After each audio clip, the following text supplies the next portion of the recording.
नमस्कार, मैं हूं वनीता विज्जा और आप देख रहे हैं हमारा शो लेक सिटी लाइव। आज हमारे साथ एक ऐसी हस्ती मौजूद है जिनका पत्रकारिता में बहुत लंबा अनुभव रहा है। शिफाली पांडे जी, आपका बहुत स्वागत है हमारे शो में। मैम, आपका पत्रकारिता में सफ़र कैसे शुरू हुआ और न्यूज़ रूम से डिजिटल प्लेटफॉर्म पर शिफ्ट होने पर आपको क्या क्या चुनौतियों का सामना करना पड़ा? बिल्कुल वनीता, एक लंबी कहानी है ये, लेकिन मैं कोशिश करती हूँ क्योंकि हम मीडिया से हैं तो हमारा काम है कि हम बहुत लंबी बात को छोटे से में कह सकें। तो यूँ मुझे डॉक्टर बनना था। मेरे पिताजी की इच्छा यही थी कि मैं डॉक्टर बनूं और मैं साइंस ग्रेजुएट ही रही। लेकिन चूंकि मेरा मन जो था वो कहीं जर्नलिज्म के लिए जूझ रहा था, मुझे वहाँ जाना है, तो इसके लिए फिर मैंने भाषा को अपने मजबूत किया क्योंकि हिंदी पत्रकारिता में आना था। और उसके बाद स्वदेश अखबार से मेरी पत्रकारिता की शुरुआत हुई एक ट्रेनी रिपोर्टर के तौर पर। उसके बाद मैंने दैनिक भास्कर, दैनिक जागरण, इन अखबारों में काम किया और तब तक रीजनल मीडिया में सहारा समय के साथ एक न्यूज़ चैनल की एंट्री हो चुकी थी। उस न्यूज़ चैनल ने बहुत छोटी उम्र में मुझे बड़ा आसमान दिया और मुझे मौका मिला कि 2003 के विधानसभा चुनाव में मैंने मध्य प्रदेश और छत्तीसगढ़ में करीब 250 लाइव शो किए। जो आज इलेक्शन में लाइव शोज़ होते हैं, मैं कह सकती हूँ कि उसकी बुनियाद उस वक्त रखी जा रही थी जब मैं वो लाइव शोज़ कर रही थी। उसके बाद चैनल्स की एक लंबी कतार है। बीबीसी के भी साथ भी, बीबीसी मीडिया एक्शन के साथ मैंने काम किया। Voice of India news channel था, MH1 न्यूज़ चैनल था, न्यूज़ 18 था। और उसके बाद फिर अब करते करते मीडिया के अलग अलग विधाओं में काम करते हुए मैं डिजिटल मीडिया में पहुंची। डिजिटल मीडिया तक आते आते चुनौतियां बहुत बढ़ गईं। पत्रकार के नज़रिए से देखें तो सबसे बड़ी चुनौती है तथ्यों को बचाए रखना, तथ्यों के साथ पेश हो पाना खबर में। और मैं खुशकिस्मत हूँ कि मैं जिस ऑर्गेनाइजेशन के साथ इस वक्त जुड़ी हुई हूँ, ईटीवी भारत, वहाँ पर कॉन्स्टिट्यूशनल वैल्यूज़ और ख़बर में तथ्यों क्या होना सबसे बड़ी ज़रूरत है अब भी वहाँ की ख़बरों में। तो हमारे यहाँ इस सब का बहुत ध्यान रखा जाता है। और चूँकि डिजिटल जो प्लेटफॉर्म है वो प्रिंट और न्यूज़ चैनल दोनों के बीच की चीज़ है, यानी आपकी कॉपी भी मजबूत होनी चाहिए और उसके साथ विजुअल में भी आपकी स्टोरी बयां होती है। तो चुनौती बड़ी है क्योंकि मैं एक साथ दो मीडियम में काम कर रही हूँ। मैं यहाँ पर लीड करती हूँ मध्य प्रदेश की एक पूरी टीम को, लेकिन जर्नलिज्म का मतलब ये होता है कि हमें चुनौती में ज़्यादा मज़ा आता है। और जितने नए टास्क हों, जितने ज़्यादा इम्तिहान हों, फिर उन्हें जूझना, लड़ना उनके साथ और फिर उसे जीतना, तो इसके साथ ये काम करना और भी रोमांचक हो रहा है। Thank you ma'am. मैम, मेरा दूसरा सवाल ये है कि आज के दौर में एक जर्नलिस्ट का सिर्फ और सिर्फ उसको न्यूज़ देना ही उसका मेन काम नहीं होता है, उससे स्क्रिप्टिंग, एडिटिंग, ये सब भी काम आने चाहिए। तो आप इसको किस नज़रिए से देखती हैं? बिल्कुल वनीता, आपने बिल्कुल ठीक कहा। आप जितने वर्सेटाइल होंगे, आप अपने काम को बेहतर ढंग से तो कर ही सकेंगे, आपकी इस मीडियम में उम्र उतनी लंबी होगी। अगर आप कॉपी बहुत अच्छी लिखते हैं तो एक एसेट आपने मजबूत कर लिया। थोड़ा बहुत आपका एडिटिंग पर भी हाथ है, क्योंकि डिजिटल मीडिया में तो ज़्यादातर हम अपनी कॉपी, अपनी वीडियो पैकेज जो है वो खुद ही एडिट करके भेज देते हैं। अब तो इतना एडवांस है सब कुछ। तो आप एडिटर से जूझने के बजाय, आपको पता है क्योंकि आपने विजुअल, जब स्टोरी बन रही थी आपके सामने विजुअल बन रहे थे, आप उसे बेहतर ढंग से एडिट कर सकते हैं। आप एंकर हैं तो उसको, भले आप न्यूज़ रूम के स्टूडियो में जाकर कोई एंकर नहीं कर रहे, लेकिन अगर आप ग्राउंड पर भी हैं, लेकिन एंकरिंग का स्किल आपके अंदर है, तो आप जब रिपोर्ट में अपना पीस टू कैमरा करेंगे या अपनी ओपनिंग करेंगे तो वो ठहर कर देखी जाएगी।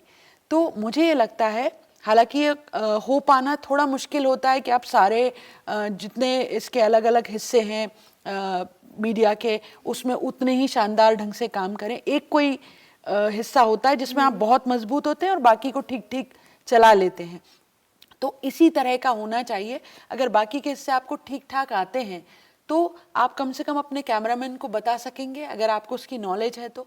और फिर आपकी रिपोर्ट जो है उसमें ये जो आपका अनुभव है वो रिफ्लेक्ट होगा। जब दर्शक उसे देखेगा तो उसे पता चलेगा कि न सिर्फ इसमें कॉपी बहुत अच्छी है, इसमें विजुअल्स का इस्तेमाल बहुत अच्छा है, जहाँ पर जिस विजुअल की ज़रूरत है वो कहा गया है, और जहाँ पर शब्दों से ज़्यादा सिर्फ विजुअल कह पा रहे हैं उसके लिए भी पूरी स्पेस दी गई है। तो ये फ़र्क पड़ जाता है जब हम विजुअल मीडिया को भी समझते हैं। मैं एक बात बहुत ज़रूरी तौर पर जोड़ना चाहूँगी कि ख़ास तौर पर जो न्यूज़ चैनल्स में काम करते हैं रिपोर्टर, या आप जो बच्चे आना चाहते हैं, आप अपने कैमरामैन की ताकत को कम मत आंकिए कभी भी। वो आपका सबसे बड़ा पिलर है जब आप रिपोर्ट करते हैं, क्योंकि कई बार आपके शब्द वहाँ पर हाँफ जाते हैं जहाँ पर वो विजुअल अपनी बात कहता है। तो उसकी ताकत को आप तभी समझ पाएंगे जब उन सारे मीडियम में भी आपकी समझ होगी। Yes ma'am. आप अपनी ऐसी कोई लाइक स्टोरी शेयर करना चाहेंगे जहाँ पे शूट करते वक्त आपको सबसे ज़्यादा ऐसा चैलेंजिंग फील हुआ हो कि लाइक ये तो वन टाइम एक्सपीरियंस है, इससे ज़्यादा मैंने कभी मतलब वो नहीं किया है कि मुझे इतनी कठिनाई कभी महसूस नहीं हुई है कुछ और शूट करते वक्त? यार एक बता पाना तो बहुत मुश्किल है और रिकॉल करना भी बहुत कठिन है। कई जगह बहुत इमोशनल मैं हुई हूँ। जैसे बशीर साहब की स्टोरी अभी आपको Yes, ma'am. हमने शेयर की, तो बशीर साहब से शायर के बतौर भी मैं उनसे बहुत बहुत पसंद करती हूँ उनको। तो जब मैं उनको डिमेंशिया में देख रही थी और ये देख रही थी कि वो अपने शेर भूल चुके हैं, मुशायरा भूल चुके हैं, तो मेरा भीतर का पत्रकार किनारे था। आप यकीन करेंगे कि उस रिपोर्ट को करते वक्त मैं कई बार रोई। तो मुझे समझ नहीं आ रहा था मैं इसको कैसे लिखूंगी, और मेरे अंदर का जो वो शेफाली जो उस शायर को जिसने बोलते हुए सुना है, उनके शेरों को सुना है, तो वो ज़्यादा हावी हो रहा था मेरे ऊपर। तो उस रिपोर्ट को करना बहुत कठिन था। और ऐसे देखें तो पिपरसा गांव का जो मैंने जिक्र किया, तो हम जब वहाँ पर पहुँचे थे मुरैना में इलेक्शन के दौरान, जहाँ पर लाइट नहीं है, तो वो रात का 1 बज रहा था और ग्वालियर चंबल का इलाका था। वहाँ आमतौर पर अभी भी, जबकि बहुत माहौल बदल चुका है, अभी भी लड़कियों के लिए इस तरह जा पाना इतना आसान नहीं। हमारी जो गाड़ी थी वो बहुत पीछे, क्योंकि अंदर पैदल जाना था और उतना हम पैदल चल के जाते तो और रात हो जाती, और गांव वालों को जगा के रखना कि वो मुझसे बात कर सके और हम अपना रिपोर्ट वहाँ पर बना सके, वो आसान नहीं था। तो मुझे ये जोखिम लेना पड़ा कि गांव के जो लोग थे उनकी बाइक पर बैठकर मैं अंदर तक गई, और जिसके साथ मैं बैठी हुई थी उसने ड्रिंक किया हुआ था। तो ये मतलब बड़ी चुनौती आती है, लेकिन हमारा कॉन्फिडेंस लेवल होता है जो कि हम वहाँ पर शिफाली नहीं होते, हम वहाँ पर जर्नलिस्ट होते हैं। तो उस कॉन्फिडेंस के साथ मैं वहाँ पर गई। और उसके बाद फिर शॉकिंग था यार कि 2018 में लाइट नहीं है, मतलब बच्चे लालटेन में पढ़ रहे हैं, ये कैसे मुमकिन है? यकीन करना बहुत मुश्किल था और उसको शूट करना भी बहुत मुश्किल था। आप अंधेरे को कैसे बताएंगे, क्योंकि आप लाइट जब कैमरे की जलाएंगे तो वो रोशन दिखेगा। तो मुझे P2C करने के लिए भी मेरे कैमरामैन के साथ मैंने, जो मैं आपको फिर से कह रही हूँ कि कैमरामैन को अंडर एस्टिमेट मत करना कभी। अगर आप अब तो डिजिटल में भी वो जो बता देगा ना, हो सकता है आपकी पूरी कॉपी ना बता पाए, उसका एक विजुअल वो खेल कर देगा। तो कैमरामैन ने मुझे ये बताया कि हम एक मोमबत्ती जलाते हैं और सारी लाइट ऑफ कर देते हैं। हमने सिर्फ एक मोमबत्ती जलाई, पीछे पूरे बच्चे थे और मैं बैठी हुई थी और बाकी पूरा ब्लैक था। तब मैंने वो PTC की, क्योंकि मैं देख पा रही हूँ कि अंधेरा है, विजुअल में मैं कैसे बता पाऊंगी? अगर हम कैमरे की लाइट जला दे, या जब हम सेटअप लेके गए थे वो जला दे, तो रोशनी आ जाएगी, गांव अंधेरे में है नहीं। तो इस तरह की चुनौतियां भी सामने आती हैं। एक स्टोरी बता पाना तो बहुत मुश्किल है, क्योंकि हर स्टोरी एक इम्तिहान होती है और हम उससे गुजरते हैं। लेकिन इमोशनली जो महिलाओं के लिए मैंने कहानियाँ की, क्योंकि मैं कनेक्ट करती हूँ उनसे, या बहुत मार्जिनलाइज कम्युनिटी के लिए जो स्टोरीज़ की, उसमें मैं पत्रकार मेरा पीछे छूट जाता है और मुझे बहुत बहुत तकलीफ़ होती है अंदर से, एक इंसान के बतौर, कि मेरी भी इतने बरस की पत्रकारिता में मैंने क्या किया अगर इनकी ज़िंदगी नहीं बदल पाई तो।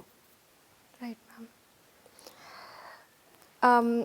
मैम, आप जो भविष्य में आने वाले पत्रकार हैं उनको क्या एक मोटिवेशनल संदेश देना चाहेंगी? सबसे ज़रूरी है कि आप अपनी आंखें खुली रखें, कान खुले रखें। आपके लिए इसलिए ज़रूरी है क्योंकि आप व्हाट्सएप, सोशल मीडिया के दौर के पत्रकार हैं। तो जो दिख रहा है वो ज़रूरी नहीं है कि सच हो। आपकी इतनी कोशिश होनी चाहिए कि आप सच के पार का सच देखने की समझ आप में विकसित हो। दूसरा, चूंकि मैं अपने लिए समझती हूँ कि मैं अभी तक जो इस मीडियम में हूँ तो वो अपने कंटेंट की वजह से हूँ, तो आपका कंटेंट बहुत मजबूत होना चाहिए और उसके लिए आपको बहुत सा पढ़ना चाहिए। अखबार तो रेगुलर पढ़ें ही, वो तो आपका मतलब ये तो कोई सवाल ही नहीं है, आप पत्रकार हैं तो अखबार तो पढ़ना ही है। लेकिन उसके अलावा भी आप लिटरेचर पढ़ें, हिंदी अंग्रेजी जो लिटरेचर आपको पसंद हो, यात्रा वृतांत पढ़ें, रिपोर्ट्स पढ़ें, लंबी रिपोर्ट्स पढ़ें, तो आपको समझ में आएगा कि किस ढंग से चीज़ें लिखी जाती हैं। और शब्दकोश बढ़ाइए अपना, जिससे आपका संवाद भी प्रभावी होगा और आप जो लिख रहे हैं आपका समाचार भी प्रभावी होगा। Thank you ma'am. मैम, आपके बहुमूल्य इंसाइट्स के लिए बहुत बहुत धन्यवाद। और आपने जो हमें आज इम्पोर्टेंस बताई है डिजिटल मीडिया की और न्यूज़ रूम्स के फील्ड के बारे में, उसके लिए आपका बहुत बहुत धन्यवाद। शुक्रिया विनीता। ऐसी और हस्तियों के बारे में जानने के लिए देखते रहिए लेक सिटी लाइव।